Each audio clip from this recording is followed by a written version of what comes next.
Jadi bapak-bapak, ibu yang dirahmati Allah, contoh Indonesia sekarang ini, Indonesia menjadi negara sekuler. Pak, Bu, kalau Indonesia menjadi negara sekuler yang kafah, kira-kira logikanya apa? Logika politiknya, komunis akan bangkit. Itu sudah logika politiknya seperti itu. Kalau sudah Indonesia ini sudah menjadi negara sekuler yang kafah, komunis pasti bangkit. Itu logika politiknya. Itu Pak, akan berkuasa kembali seperti itu. Makanya bapak-bapak, ibu yang dirahmati Allah, pemerintahan sekarang untuk memperkuat sekulerisasi di Indonesia, yaitu mendirikan kelompok buzzer.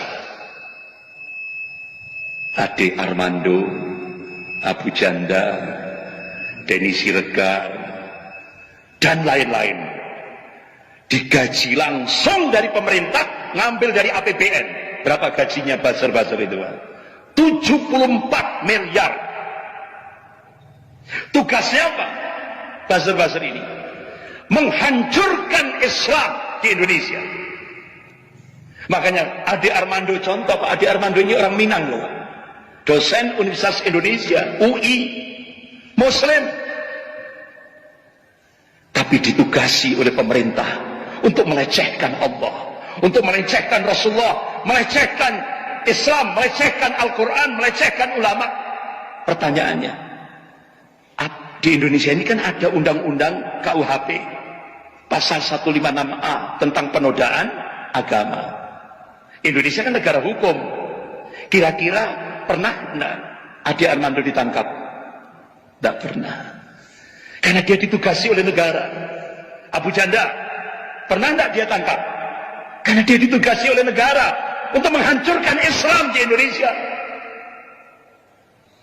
Denny Siregar ditugasi oleh negara untuk melecehkan Islam, melecehkan ulama, melecehkan Al-Quran.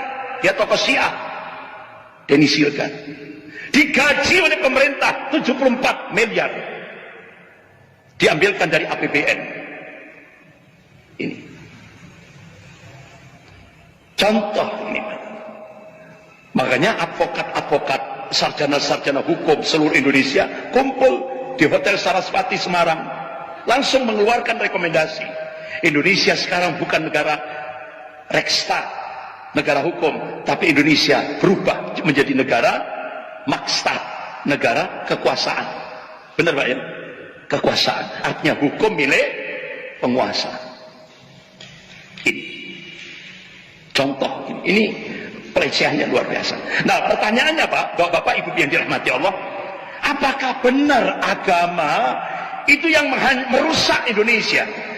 Apakah benar statement agama itu yang membahayakan Indonesia, yang membahayakan Pancasila? Benar enggak kira-kira Pak? Benar enggak?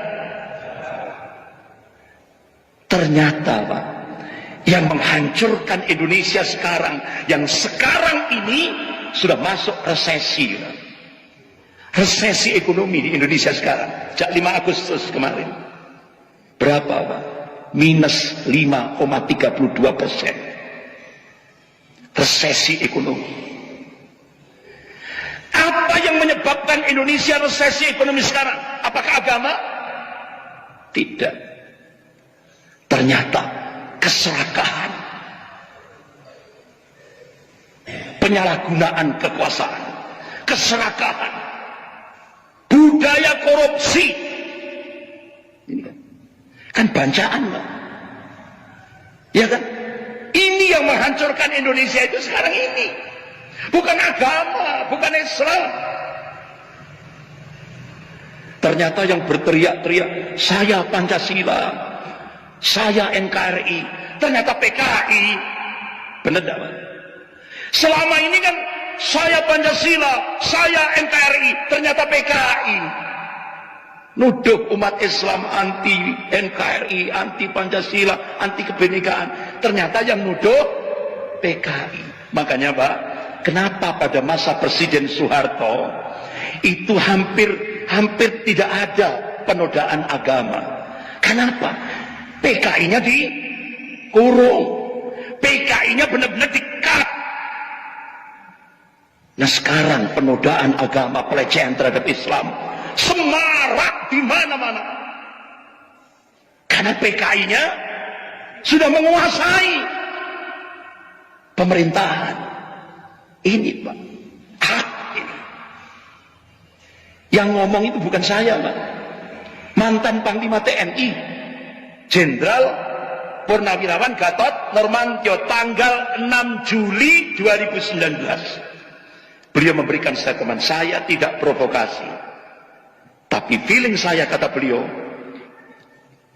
Pancasila mau diganti dengan ideologi komunis.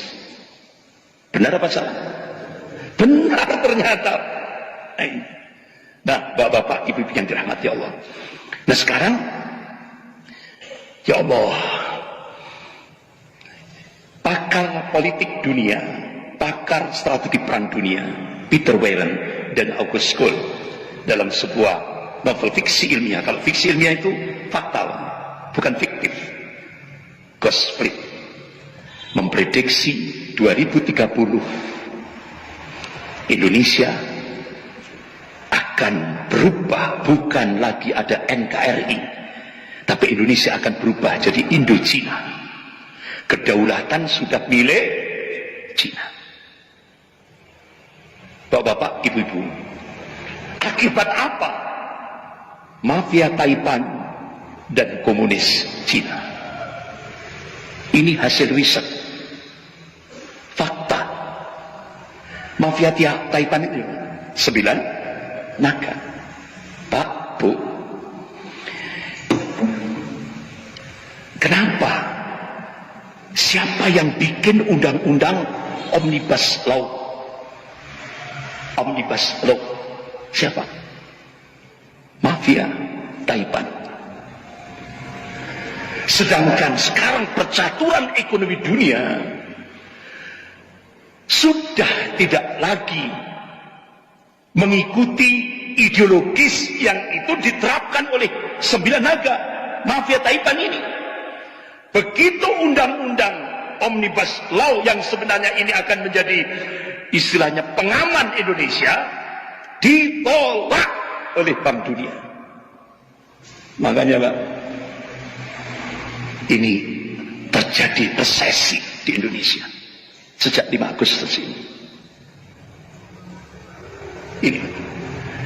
Jadi ternyata pemerintah ini yang men-setting mafia Taipan. Kita baru tahu.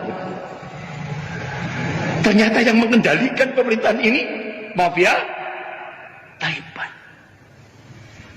Ya Allah. Nah sekarang kita menakar kesiagaan kira-kira, ya Pak ya. Nah saya sempat Pak, ketika diundang di Asrama Haji Pondok Gede Jakarta, waktu itu ketua MPR-nya Pak Zulkifli Hasan, beliau ngomong 74% tanah se-Indonesia ini sudah milik Cina. 74% seluruh tanah seluruh Indonesia ini sudah milik Cina. Itu loh. Pribumi cuma 26%.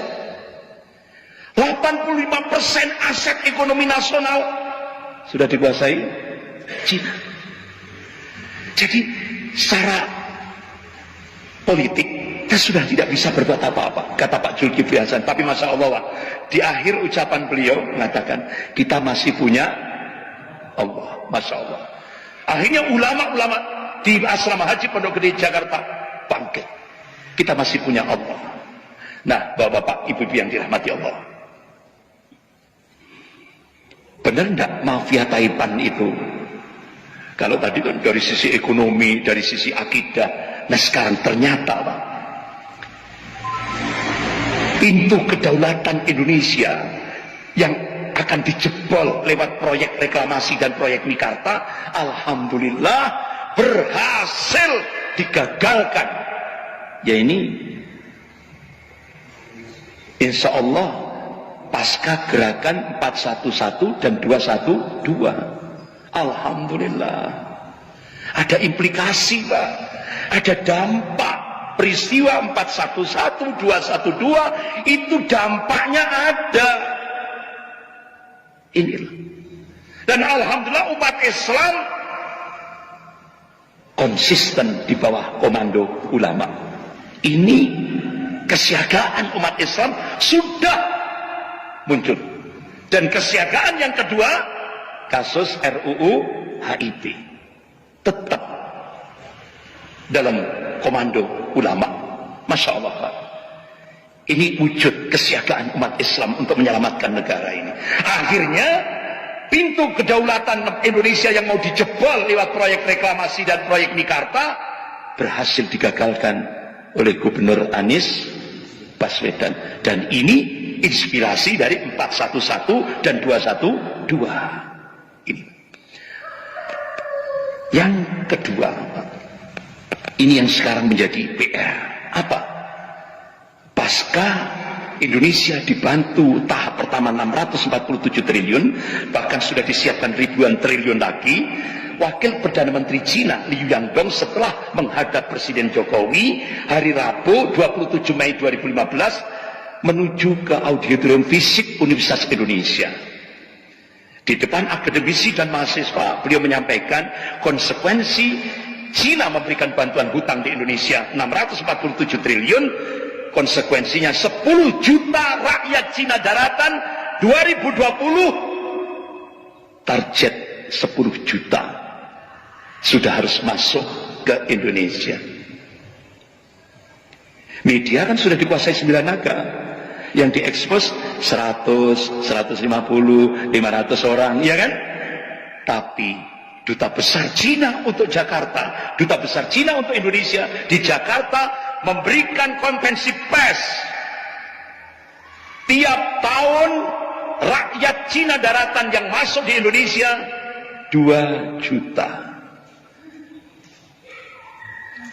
Genap 2020 10 juta. Pak, Bu, percaya media atau percaya dubes? Ya, kita percaya dubes. Dubes Cina untuk Indonesia 10 juta.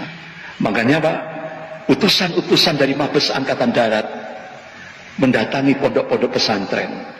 Alhamdulillah termasuk pondok pesantren kami yang di Karangplosok didatangi dari utusan dari Mabes TNI Angkatan Darat. Apa Pak pesannya? Ustaz, TNI aktif 500.000. Tentara merah yang ada di Indonesia 10 juta. TNI butuh kekuatan umat Islam. Makanya kenapa statement terakhir mantan Panglima TNI Jenderal Purnawian Gatot Nurmantio, benteng terakhir NKRI umat Islam. Gitu. Ada seorang jenderal menyatakan, insya Allah ke depan, kalau dulu pasca 65 ABRI dan umat Islam bersatu melawan common enemy komunis, insya Allah ke depan TNI dan umat Islam akan bersatu melawan musuh bersama komunis dan Syiah Rafidhah. Nah, teknisnya gimana Pak?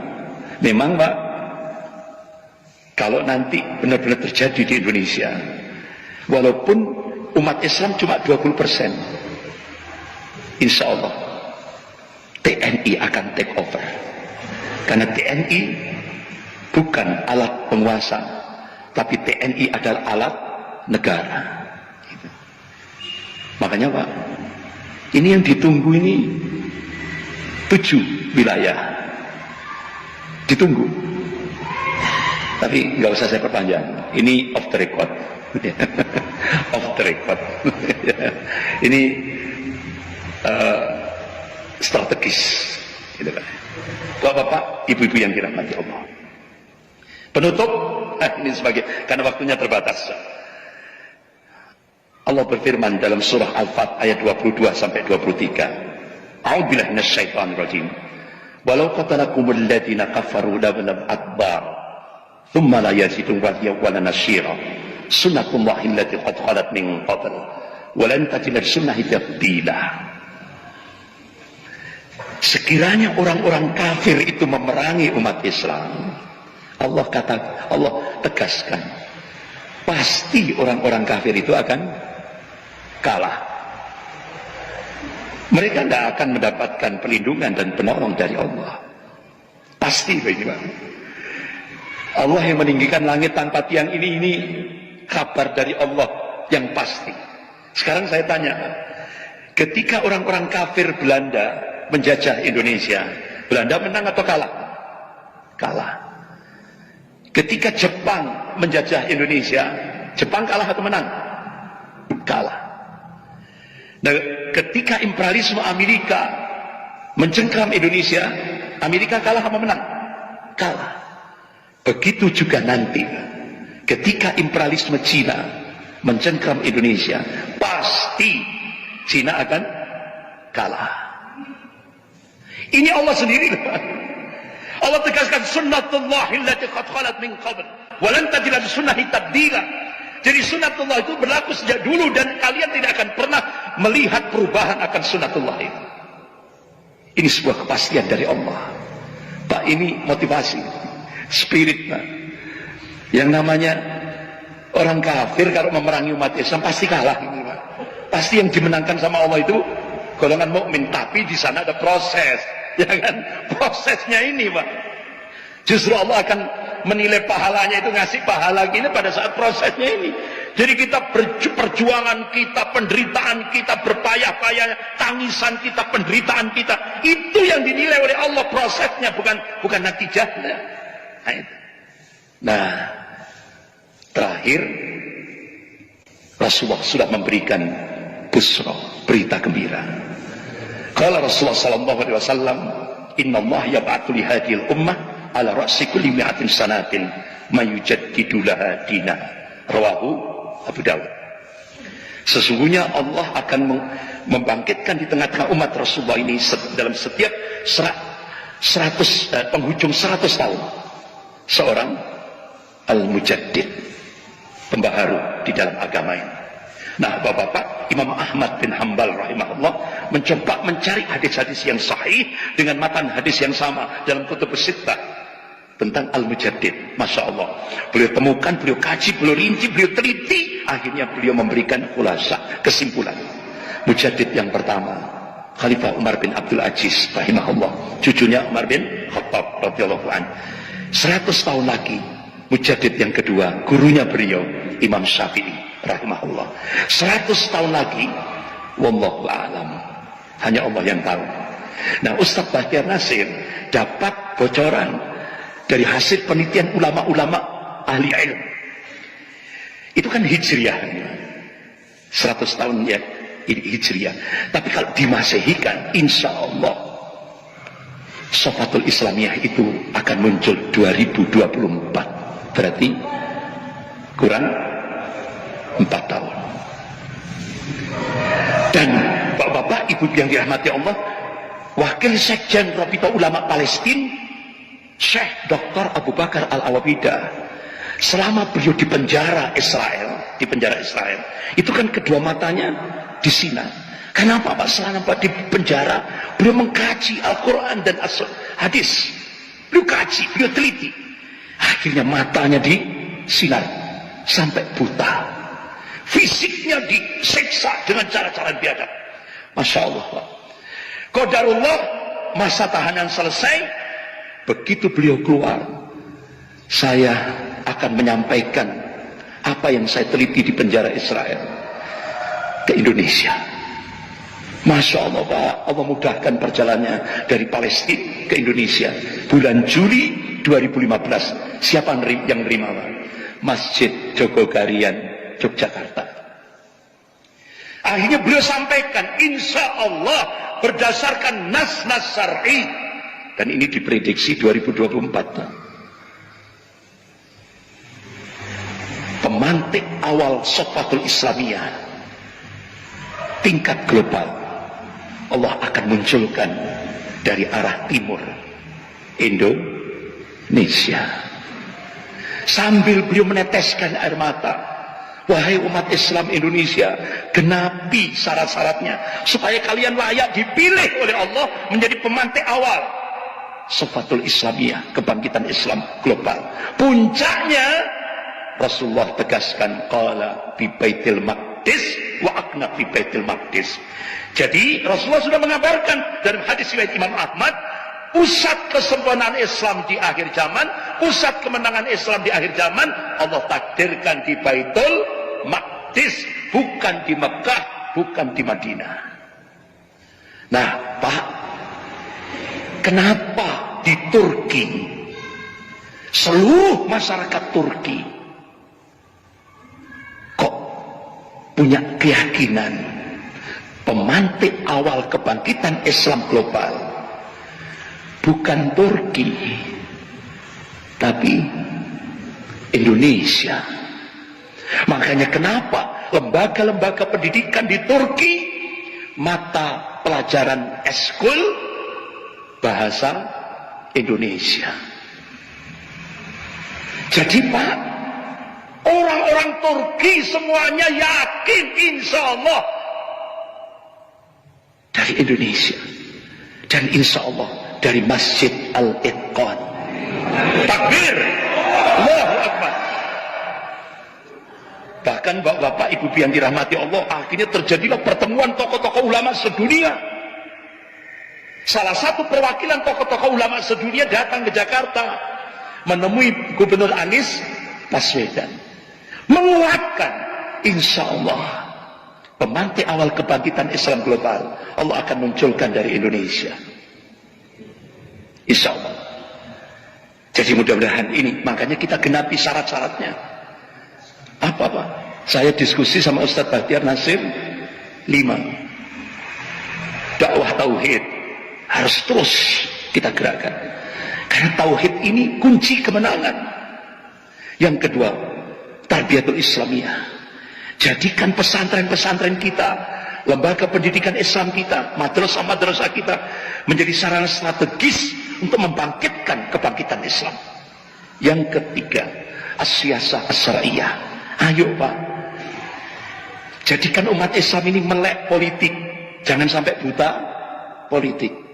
Makanya itu kan saya pernah ceramah di Masjid Al-Huda ini, akhirnya videonya jadi viral ini, sampai akhirnya saya didatangi dari Mabes Polri 4 orang ya, 6 orang dari Mabes Polri.